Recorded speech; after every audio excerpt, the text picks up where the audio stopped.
मतदारातून आपण निवडून आल्यानंतर सगळ्यात पहिल्यांदा महिलांच्यासाठी तुमच्याकडून काय सक्षमीकरण असणार आहे विषय?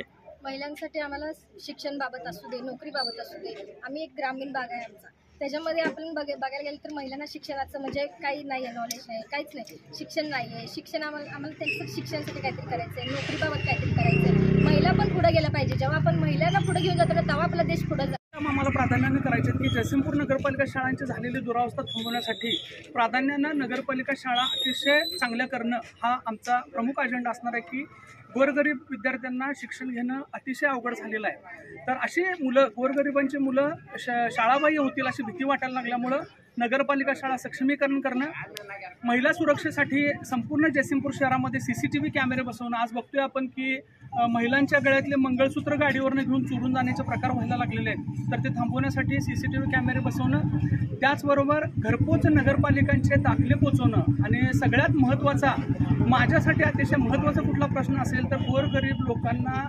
वैद्यकीय सुविधा मोफत मिळाली पाहिजे. नगरपालिकेचा एक दवाखाना होता, तोही दवाखाना यांनी बंद पाडलेला आहे. आणि मग झोपडपट्टी भागामध्ये गोरगरिबांना मोफत वैद्यकीय उपचार मिळाले पाहिजेत. ते प्राथमिक उपचार मिळण्यासाठी मोफत नगरपालिकेचा दवाखाना सर्व झोपडपट्टीमध्ये सुरू करणं हे प्राधान्यानं आमच्या अजेंडावर असणार आहे.